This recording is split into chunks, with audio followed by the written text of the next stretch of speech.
el bautismo de Juan perdonaba pecados. Esta es la lección entonces que vamos hoy a indagar. En el Evangelio según Marcos, en el capítulo 1, versículo 4, leemos respecto al bautismo de Juan lo siguiente: bautizaba Juan en el desierto y predicaba el bautismo de arrepentimiento, y observen lo que dice, para perdón de pecados. Muchos estudiantes quedan perplejos ante esta declaración, ya que por lo general se sabe que solo el perdón es posible por medio de Jesucristo. Jesucristo mismo declaró ser el único camino al Padre. En Juan capítulo 14, verso 6, nosotros leemos, Jesús le dijo: yo soy el camino y la verdad y la vida. Nadie viene al Padre sino por mí. Otro pasaje también que deja perplejos a muchos es el de Hechos capítulo 19, versículos del 1 al 7. Vamos a leerlo. Hechos 19 del 1 al 7. Aconteció que entre tanto que Apolos estaba en Corinto, Pablo, después de recorrer las regiones superiores, vino a Éfeso y hallando a ciertos discípulos les dijo: ¿recibisteis el Espíritu Santo cuando creísteis? Y ellos le dijeron: ni siquiera hemos oído si hay Espíritu Santo. Entonces dijo: ¿en qué, pues, fuisteis bautizados? Y ellos dijeron: en el bautismo de Juan. Dijo Pablo: Juan bautizó con bautismo de arrepentimiento, diciendo al pueblo que creyesen en aquel que vendría después de él, esto es, en Jesús el Cristo. Cuando oyeron esto, fueron bautizados en el nombre del Señor Jesús. Y habiéndoles impuesto Pablo las manos, vino sobre ellos el Espíritu Santo, y hablaban en lenguas y profetizaban, y eran por todos unos 12 hombres. Aquí, mis hermanos, encontramos a unos discípulos de Juan el Bautista que habían sido bautizados por él, y como leímos en Marcos 1:4, habían sido bautizados para el perdón de los pecados. Sin embargo, vemos que Pablo les vuelve a bautizar, pero ahora en el nombre de Jesucristo.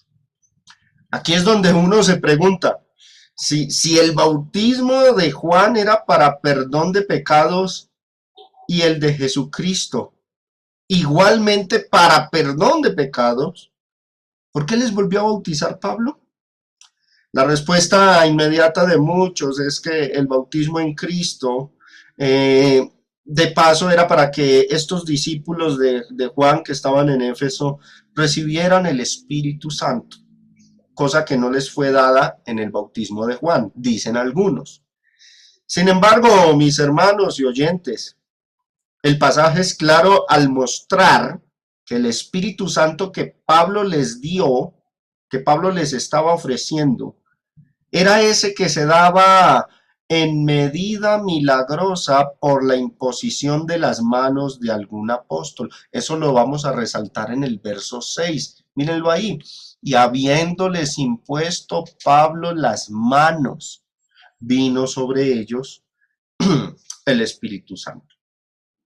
Además, se sabe también, por lo que se dice en Hechos capítulo 8, del 14 al 17, que el Espíritu Santo en medida milagrosa no se podía recibir simplemente porque alguno fuera bautizado en Cristo. Era indispensable, hermanos, que un apóstol impusiera sus manos sobre la persona. Miremos Hechos capítulo 8, del 14 al 17.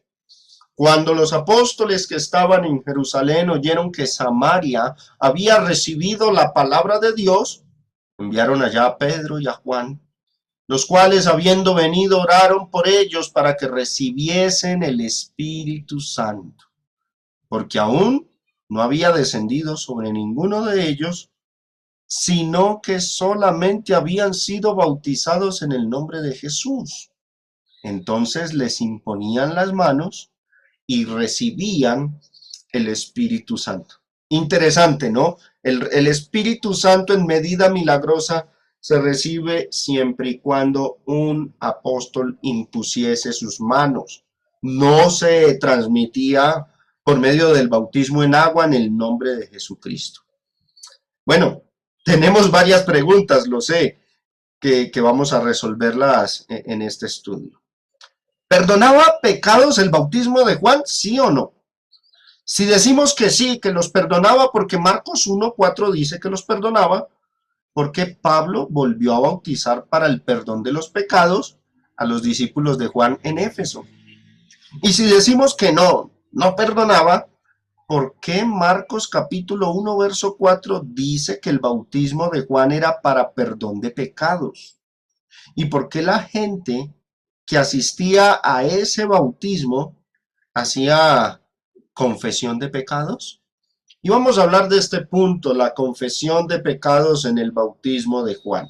En Mateo capítulo 3 del 5 al 6 leemos: y salía a él Jerusalén y toda Judea y toda la provincia de alrededor del Jordán, y eran bautizados por él en el Jordán, observen, confesando sus pecados. Si a esta frase le sumamos lo que se dice en Marcos 1:4, que el bautismo de Juan el Bautista era para perdón de pecados, y aquí dice que además la gente lo que hacía era confesar los pecados, esto sustenta fuertemente que el bautismo de Juan tenía ese propósito, el de limpiar los pecados.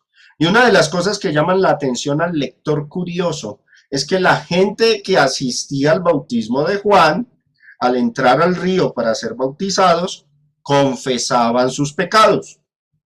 Sin lugar a dudas, esto demuestra, hermanos, que el propósito del bautismo de Juan el Bautista era que las personas obtuvieran el perdón de Dios. Si así no fuera, la confesión de pecados no tendría ningún sentido. Ahora, merece que aquí prestemos atención a algo sobre la confesión de pecados. La ley de Moisés, lo que la ley de Moisés enseñaba sobre la confesión de los pecados. En Levítico capítulo 5 del 4 al 6 dice: o si alguno jurare a la ligera con sus labios a hacer mal o hacer bien en cualquiera cosa que el hombre profiere con juramento y él no lo entendiere, si después lo entiende, será culpable por cualquiera de estas cosas. Cuando pecare en alguna de estas cosas, de lo que dice, confesará aquello en que pecó. Y para su expiación traerá a Jehová por su pecado que cometió una hembra de los rebaños, una cordera o una cabra como ofrenda de expiación, y el sacerdote le hará expiación por sus pecados. Quiero que observemos, hermanos, y pensemos en lo siguiente. Juan el Bautista estaba predicando en Judea a los judíos. El ambiente histórico y cultural que lo rodeaba era netamente hebreo, judío. Y cuando Juan el Bautista enseñó a las personas que para su bautismo tenían que confesar sus pecados, esa idea de confesar los pecados estaba por la ley de Moisés, y como leemos aquí en Levítico 5, bastante familiarizada con la idea de ofrecer expiaciones por el pecado, de hacer sacrificios expiatorios por el pecado. Ahora lo que ocurría con Juan el Bautista era que la gente no estaba ofreciendo el sacrificio. ¿Qué era lo que estaba haciendo? Continuaba confesando sus pecados, pero iban y en vez de un sacrificio, eran bautizados por Juan en el río Jordán. Entonces, en la ley encontramos que dos actos tenían que hacerse para lograr el perdón de Dios. Primero, se tenía que hacer una confesión pública ante el sacerdote, y segundo, se debía ofrecer un sacrificio expiatorio, un sacrificio como acto expiatorio. Eso es lo que leemos aquí en Levítico 5 del 4 al 6. Ahora, Hay que resolver algunas terminologías en este caso. Por ejemplo, el término expiación. Vamos a mirar el diccionario bíblico, diccionario manual de la Biblia. El término expiación dice, incluye la idea de reparación, de lograr una reconciliación que produce armonía entre los que han estado separados, enemistados. En el Antiguo Testamento, expiación se expresa mayormente por el verbo kafar, cuya raíz significa cubrir. El sustantivo relacionado con este verbo, kofer, se usa principalmente en casos de rescate que cubre la ofensa. No de barrerlo fuera de la vista, sino hacer, observen ahí, un pago equivalente para que la ofensa sea realmente y exactamente pagada.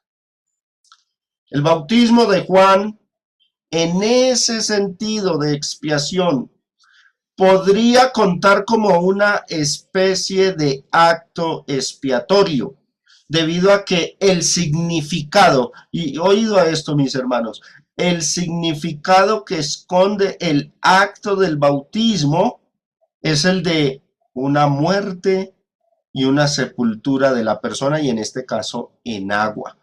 Por lo menos sobre el bautismo de Cristo, eso es lo que leemos que sucede en Romanos capítulo 6. Así que mis hermanos, el bautismo de Juan vino a ser una especie de sustituto o alternativa, por decirlo de cierta forma, a los sacrificios expiatorios que se hacían en la ley. Tenemos el propósito, perdón de pecados. La única otra cosa que en el Antiguo Testamento lograba o tenía ese propósito de perdonar los pecados eran los sacrificios expiatorios, nada más. Ahora aparece Juan el Bautista mostrando una alternativa a los sacrificios de animales. Era el ser bautizados por su bautismo. Pero antes del bautismo se hacía exactamente lo mismo que lo que se hacía antes de ofrecer un sacrificio expiatorio, era confesar los pecados. Entonces, ambos podemos decirlo, tanto el bautismo de Juan como los sacrificios expiatorios, eran simplemente símbolos, figuras y sombras que apuntaban hacia el verdadero sacrificio expiatorio que se vería realizado en la persona de Jesucristo.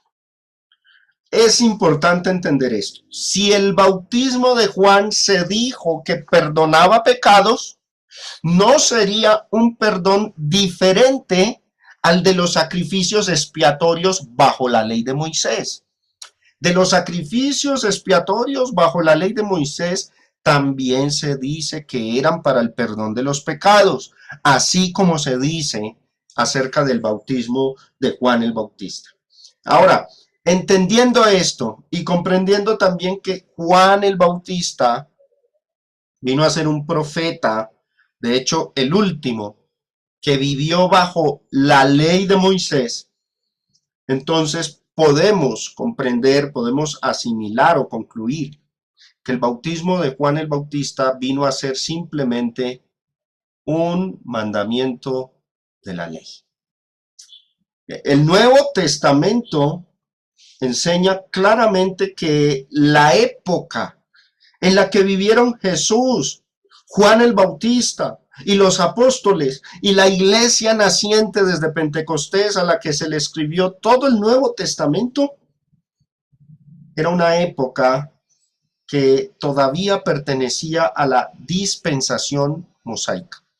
En Gálatas capítulo 4, verso 4, leemos: pero cuando vino el cumplimiento del tiempo, Dios envió a su Hijo nacido de mujer y nacido bajo la ley. Es decir, todos los que vivieron en los días de Cristo vivieron bajo la ley de Moisés. Y esto incluye, por supuesto, a Juan el Bautista, que de hecho murió antes que muriera nuestro Señor Jesucristo. El detalle que a muchos se les escapa es que la generación en que vivió Juan el Bautista, Jesucristo y los apóstoles fue la etapa final de la dispensación mosaica. Más adelante, si Dios lo permite, tendremos la oportunidad de estudiar una profecía importantísima que nos aclara bastante sobre esta cuestión de la etapa final de la dispensación mosaica, el final de la dispensación mosaica. Esa profecía, y los animo a que la lean en sus casas y la repasen, está en el libro de Daniel en el capítulo 9. Léanse todo el libro de Daniel, capítulo 9, todo el capítulo 9, perdón. Allí tenemos la conocida o llamada profecía de las 70 semanas. Y el ángel le dice a Daniel, el ángel Gabriel le dice a Daniel que 70 semanas están determinadas sobre tu pueblo, Daniel, así le dice. ¿Eso qué quiere decir? Que a partir del regreso del cautiverio, cuando la orden de Ciro fue dada, a Israel le quedaban solamente 70 semanas. Evidentemente esas 70 semanas no son literales, sino simbólicas. Le quedaba de plazo a la nación de Israel 70 semanas de existencia.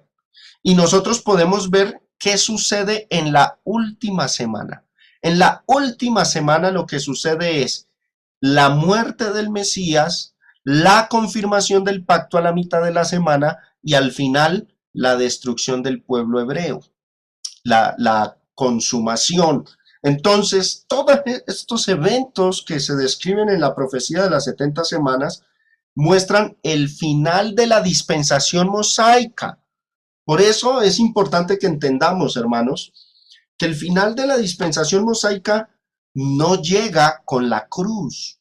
Algunos porque, bueno, se confunden y leen Colosenses 2, 14 al 16 o Efesios capítulo 2 del 11 al 16 y ven que la ley quedó abolida en la cruz, creen que la dispensación terminó en la cruz.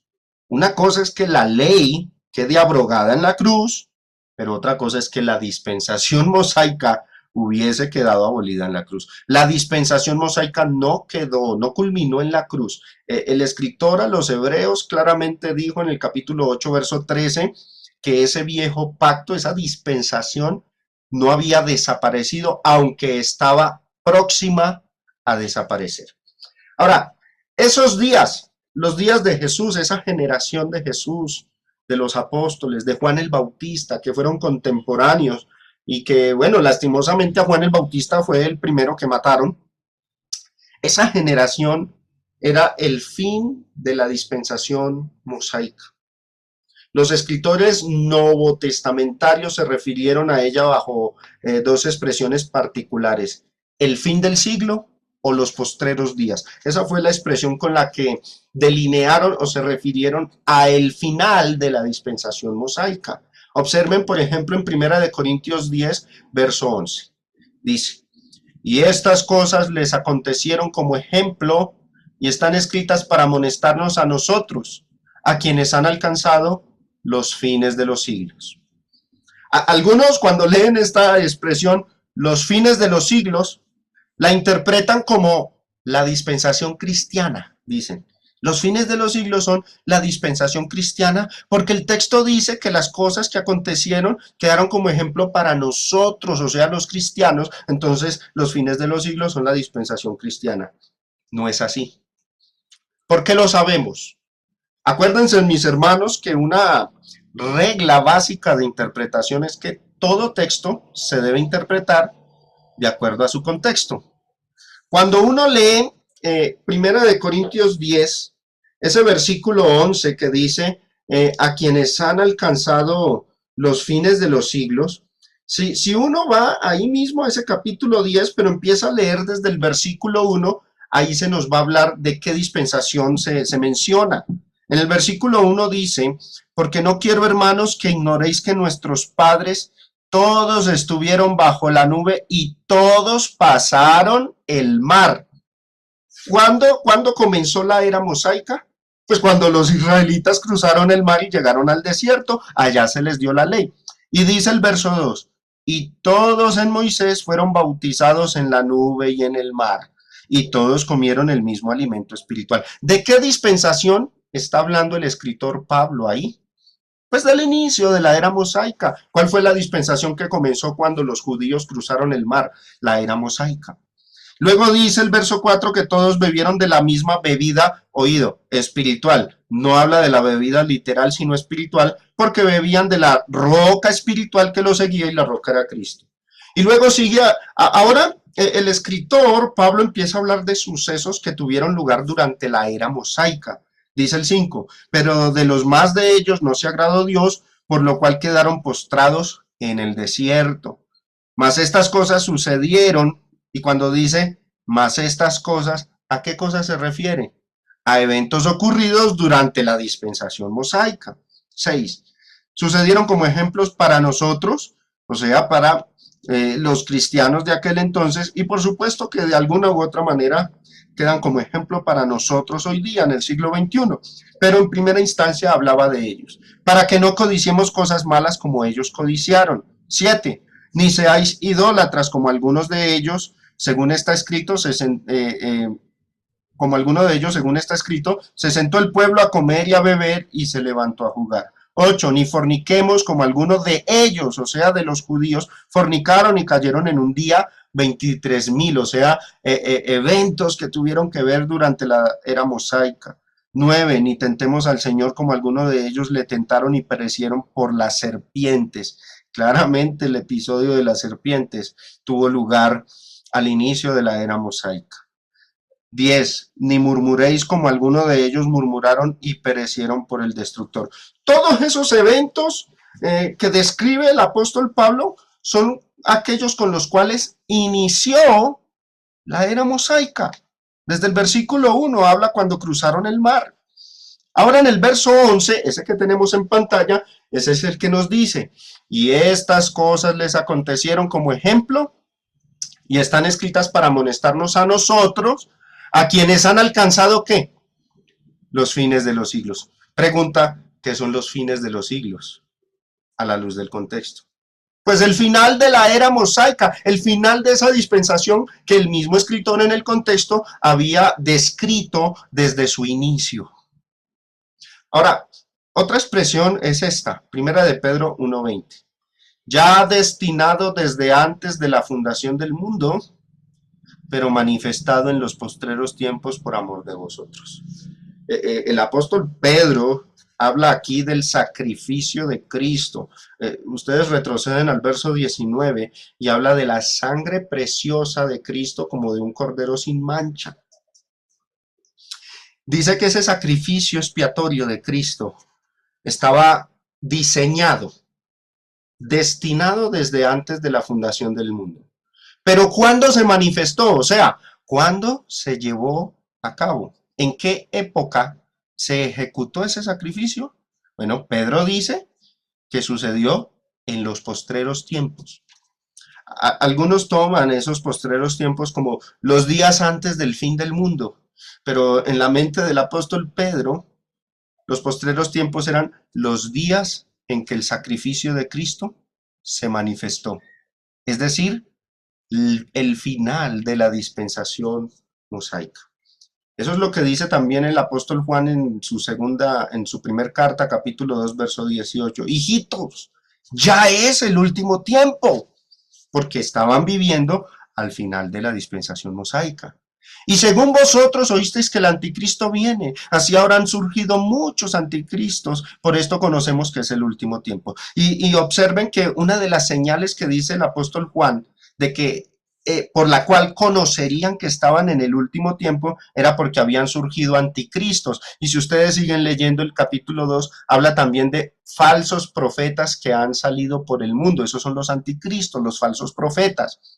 Y Juan dice, por esto, o sea, es una señal, por esto conocemos que es el último tiempo. Esto concuerda bastante con lo que Jesús dijo respecto a la destrucción de Jerusalén en Mateo 24, que al fin del siglo, porque a él le preguntaron por las cosas sobre el fin del siglo, Mateo 24:3, iban a surgir falsos cristos y falsos profetas.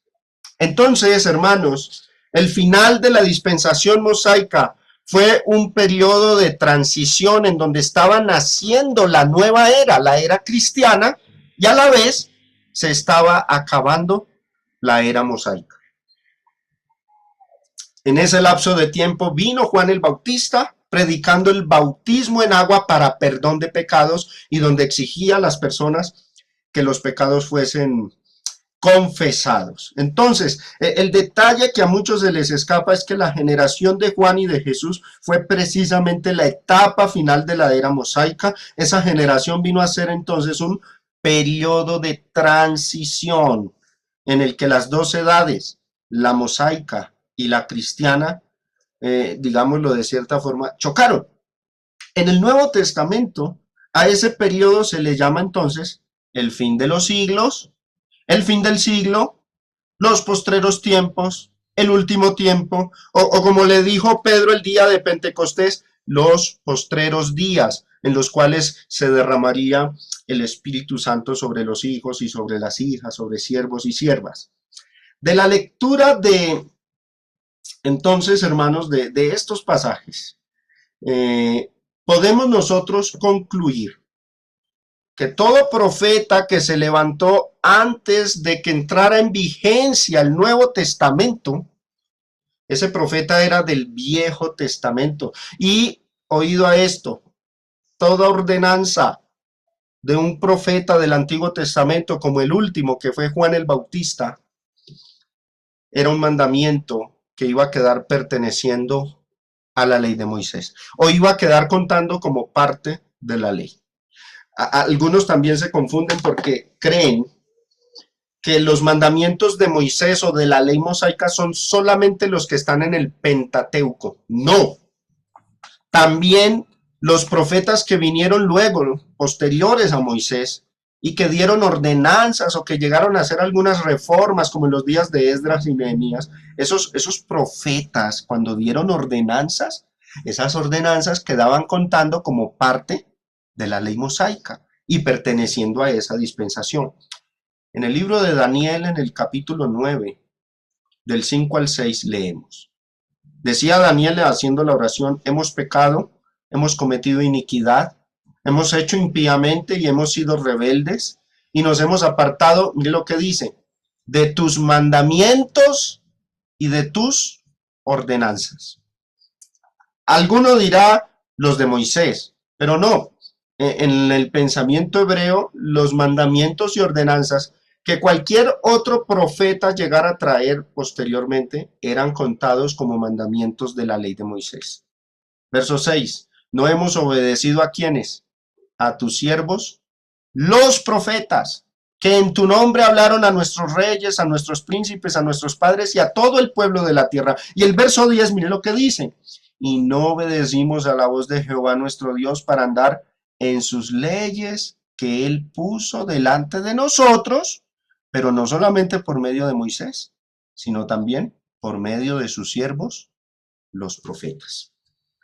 De la lectura de aquí de Daniel, inferimos que todo profeta que nació bajo la antigua dispensación, cuando daba una ordenanza al pueblo, ese mandamiento era contado como uno que quedaba haciendo parte de la ley mosaica. Hermanos, ese fue el caso de Juan el Bautista. Él fue el último profeta de la era mosaica y él vino al mundo trayendo un mandamiento, el bautismo de Juan. El bautismo que Juan el Bautista enseñó era entonces una ordenanza divina que pertenecía a la ley. Por lo tanto, aquellos que desobedecieron al llamado de Juan el Bautista al bautizarse en agua, fueron desobedientes a la ley de Moisés. Importante e interesante notar eso, ¿no? Mateo capítulo 21 nos muestra, Jesús hablando con los fariseos, demuestra que el bautismo de Juan era una ordenanza de Dios. Mateo 21 del 25 al 26 dice, el bautismo de Juan, le preguntaba Jesús a los fariseos, ¿de dónde era? Quedaron perplejos los fariseos, ¿no? Porque les preguntó, ¿de dónde era? O sea, ¿era mandamiento de Dios o de hombres? ¿Del cielo o de los hombres?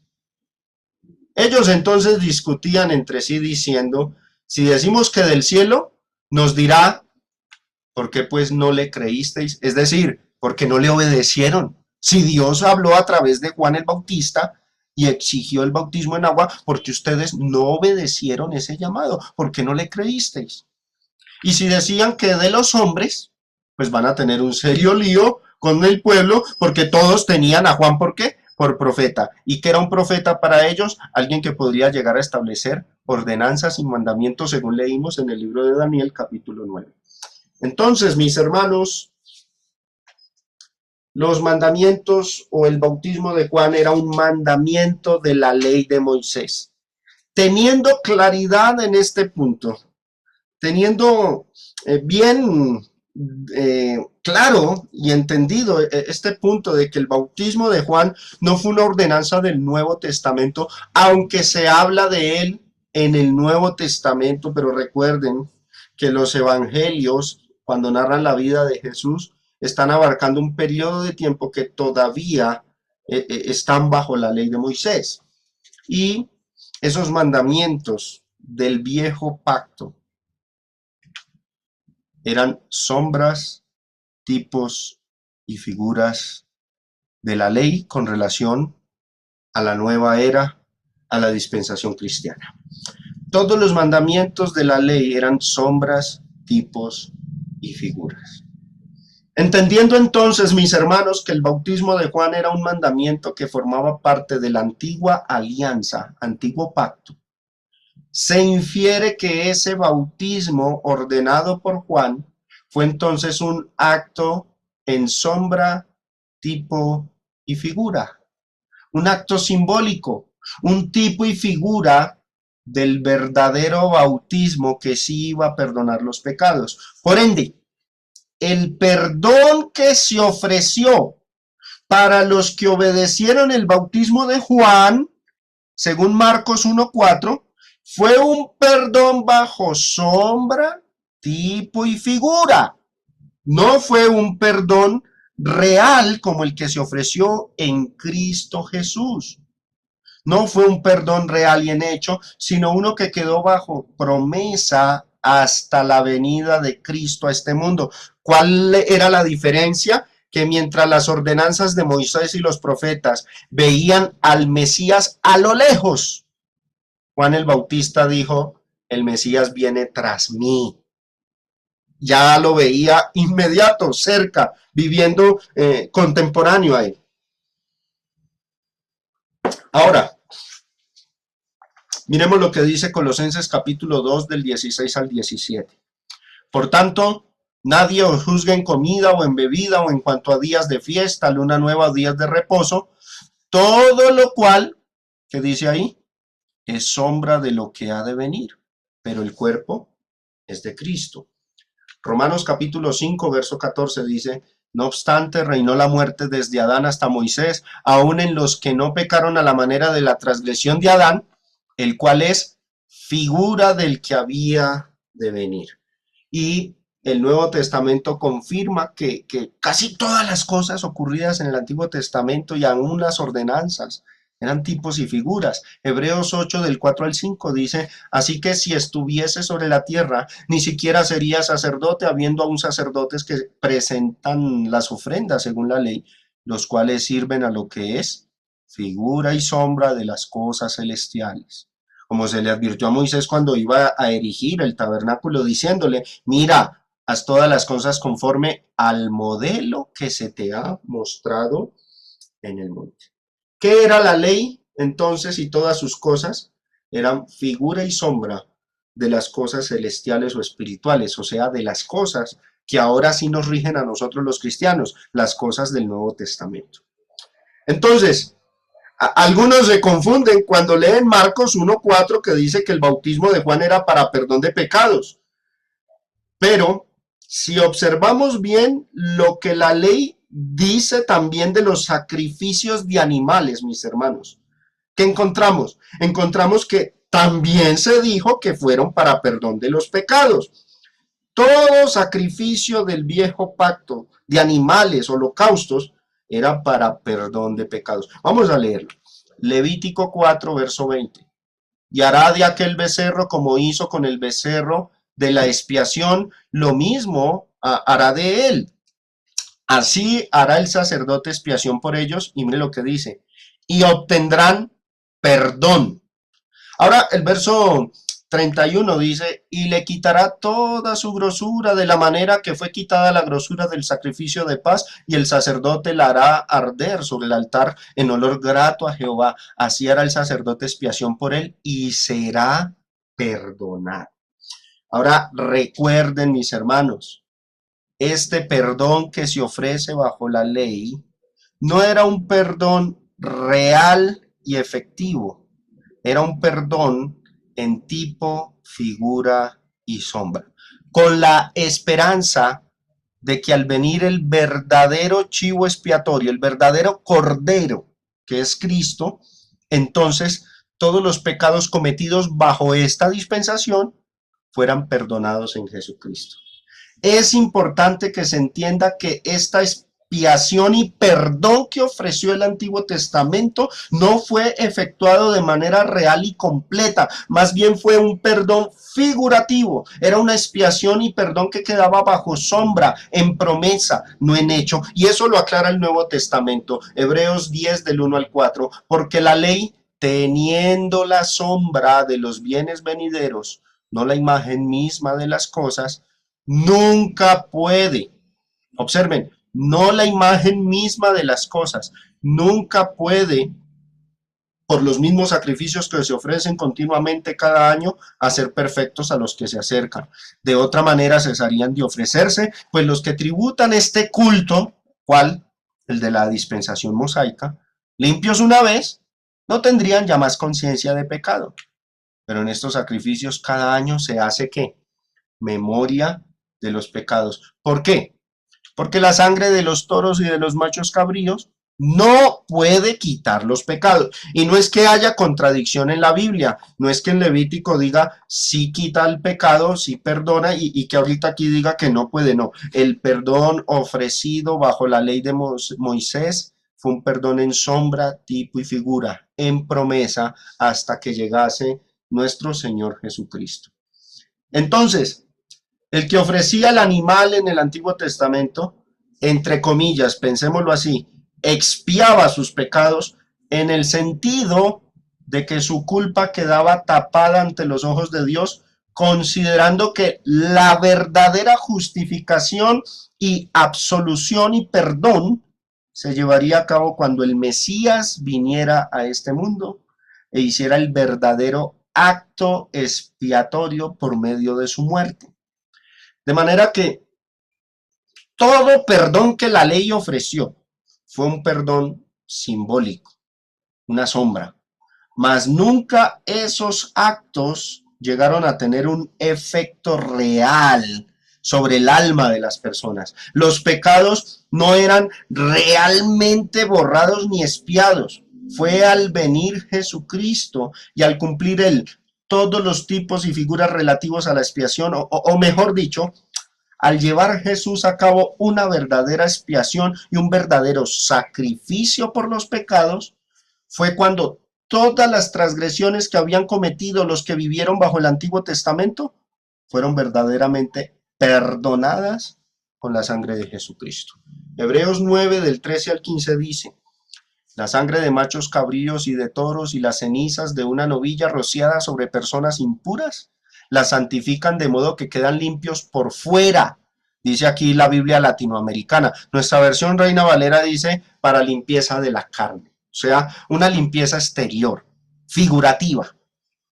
Si esto es así, ¿cuánto más la sangre de Cristo, quien por medio del Espíritu eterno se ofreció sin mancha a Dios, purificará nuestra conciencia de las obras que conducen a la muerte, a fin de que sirvamos al Dios viviente? Por eso Cristo es mediador de un nuevo pacto, para que los llamados reciban la herencia eterna prometida, ahora que Él ha muerto, para liberarlos de los pecados cometidos bajo el primer pacto. De esta manera, mis hermanos, podemos notar que cuando se dijo que el bautismo de Juan era para perdón de pecados, Marcos 1:4, esa expresión, por ser un bautismo del último profeta de la ley, por ser un bautismo perteneciente a la ley de Moisés, esa expresión se tiene que entender de la misma forma o de la misma manera en que entendemos que los sacrificios de animales eran para expiación y para perdón de pecados, es decir, en sombra, tipo y figura. Vamos ya para finalizar, vamos a abordar este tema, la conversión de los efesios. Vamos a ver, ahorita ya empieza a tomar sentido el por qué el apóstol Pablo les pidió que se bautizaran en Jesucristo, aunque habían sido bautizados en el bautismo de Juan. Igual que el resto de judíos que ofrecían sacrificios expiatorios en el templo, y entonces cuando se les predicaba el evangelio se les decía, se deben bautizar en Jesucristo, en el nombre de Cristo, aunque hayan ofrecido sacrificios expiatorios. ¿Por qué? Porque esos sacrificios expiatorios no les perdonaba los pecados, pero ahora el bautismo de Cristo sí les perdona los pecados. Igualmente, los que fueron bautizados por Juan el Bautista, cuando un cristiano se los encontraba, ¿qué le decía? Que ese bautismo fue sombra, tipo y figura semejante a los sacrificios expiatorios y que ahora se tienen es que bautizar en Cristo Jesús. Entonces, un caso muy particular, ¿no? Registrado aquí en el libro de los Hechos, capítulo 19, lo leo de la Biblia latinoamericana nuevamente, dice: mientras Apolo estaba en Corinto, Pablo llegó a Éfeso atravesando las regiones altas y encontró allí algunos discípulos, y ya sabemos que eran discípulos de Juan el Bautista. Y les preguntó, ¿recibieron el Espíritu Santo cuando abrazaron la fe? Le contestaron, ni siquiera hemos oído decir que se reciba el Espíritu Santo. Oído, no es como algunos han interpretado, es que estos discípulos de Juan el Bautista no sabían que existía el Espíritu Santo. Sí, sí sabían de la existencia del Espíritu Santo, porque si eran discípulos de Juan el Bautista, eran judíos, y en este caso eran judíos residentes en Éfeso, y por el Antiguo Testamento se podía conocer de la existencia del Espíritu Santo. Lo que no sabían era que se pudiera recibir. Esa es la cuestión, y esta versión de la Biblia lo aclara. Ni siquiera hemos oído decir que se reciba el Espíritu Santo. Y eso en contraste con la pregunta de Pablo, ¿recibieron? Así también aparece en la Reina Valera. Entonces, ahora la cuestión, mis hermanos, miren lo que dice el verso que sigue, 3. Pablo les replicó, entonces, ¿qué bautismo han recibido? Y respondieron, el bautismo de Juan.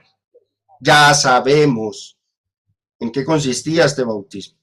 Era un bautismo ordenado bajo la ley de Moisés, una especie de reemplazo sustituto de los sacrificios expiatorios. Tenía como requisito que hacerse confesión pública de pecados antes de llevarse a cabo este bautismo.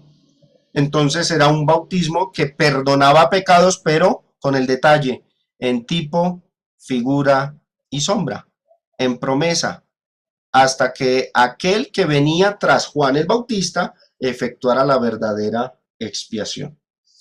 Ahora, dice aquí, entonces Pablo les explicó, si bien Juan bautizaba con miras a un cambio de vida, o sea, arrepentimiento, pedía al pueblo que creyeran en aquel que vendría después de él, esto es, en Jesús, así como los profetas y Moisés pidieron al pueblo que creyeran en el Mesías venidero.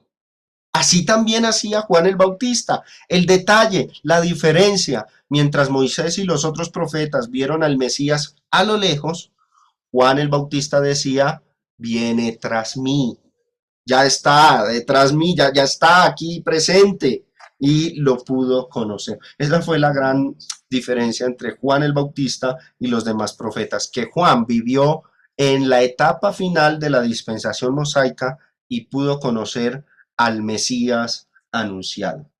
Entonces, los primeros cristianos de Éfeso antes habían sido discípulos de Juan el Bautista, seguramente eran judíos residentes en Éfeso que viajaron hasta Jerusalén y conocieron a Juan el Bautista y de él oyeron el anuncio acerca de Jesús. Sin embargo, por lo que se puede notar en esta conversación entre Pablo y estos discípulos, es probable que no conocieron a Jesús en persona, y si lo conocieron es evidente que no se enteraron de lo que pasó en el día de Pentecostés.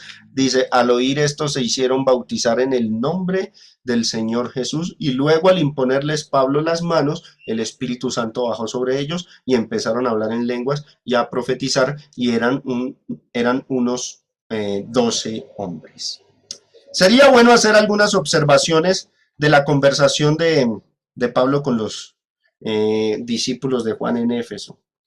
Sabían de la existencia del Espíritu Santo, pero no sabían que el Espíritu Santo se podía recibir. Eso es lo que leemos en los versículos anteriores, ¿no? El versículo 2. Habían sido bautizados por Juan el Bautista, pero recuerden, en sombra, tipo y figura. Habían oído acerca de Jesús gracias a la predicación de Juan el Bautista, versículo 4, ¿no? Eso es lo que Pablo les aclara. Juan pedía al pueblo que creyeran en aquel que vendría después de él, esto es, en Jesús. Y el bautismo de Juan les había dejado preparados a ellos para recibir a Cristo. La gente creyó a Juan, quedó lista para recibir la conversión en Jesucristo.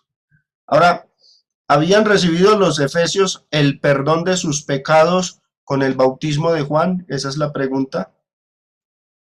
En realidad, bajo el sentido espiritual de expiación, no. Pero en tipo, figura y sombra, sí. Los discípulos de Juan sí habían sido perdonados en promesa, tipo y figura, y ese perdón se haría efectivo cuando viniese Cristo e hiciese la expiación bajo la siguiente premisa, mis hermanos, siempre y cuando no hubiesen oído el Evangelio. El problema es que aquí oyeron el Evangelio. Y hagamos el siguiente ejercicio mental, pensemos en lo siguiente. Todos los judíos fieles, temerosos de Dios, que vivieron en los días de los apóstoles, pero que por alguna razón ni Pablo, ni Pedro, ni ningún apóstol les llegó a predicar el Evangelio y murieron, ¿cómo fueron perdonados? Pues bajo los preceptos de la ley, obedeciendo los sacrificios expiatorios. Asimismo, los discípulos de Juan el Bautista, todos los que siguieron a Juan el Bautista y fueron bautizados por él en el Jordán y murieron antes de que algún cristiano les predicara el Evangelio, ¿cómo fueron perdonados?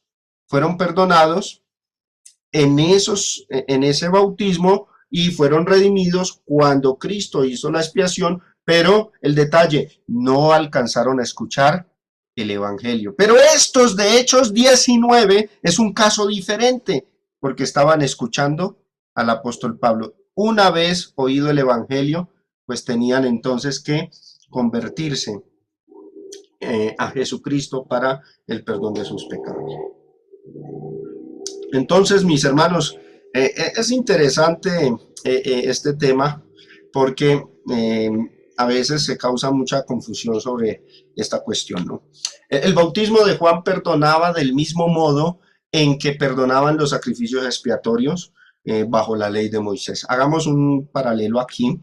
En Levítico 4, del 20 al 31 se dice, y hará de aquel becerro como hizo con el becerro de la expiación, lo mismo hará de él, así hará el sacerdote expiación por ellos, y mire lo que dice, obtendrán perdón. Y en el verso 31 dice, será perdonado. Pero ¿qué entendemos a la luz de Hebreos capítulo 10 del 1 y el 4? Que la ley tenía la sombra de los bienes venideros y no la imagen misma de las cosas, y que no podía, nunca puede, por los mismos sacrificios que se ofrecen continuamente cada año, hacer perfectos a los que se acercan. Y luego aclaran el verso 4 que la sangre de los toros y de los machos cabríos no puede quitar los pecados. Entonces, en Levítico, cuando se dice obtendrán perdón, era un perdón figurado, en tipo, figura y sombra, en promesa. Cuando viniese Cristo, él haría y efectuaría el verdadero perdón. Y eso es lo que aclara la carta a los Hebreos en el capítulo 10. Ahora, supongamos que aquí no tenemos Levítico 4 en la pantalla. Tenemos Marcos capítulo 1 y se nos habla del bautismo de Juan. Marcos capítulo 1, verso 4, que dice que el bautismo era para el perdón de pecados, es bajo esa misma clase de perdón que se ofreció bajo la ley de Moisés, porque Juan fue el último profeta de la ley y sus ordenanzas quedaban perteneciendo a la ley de Moisés.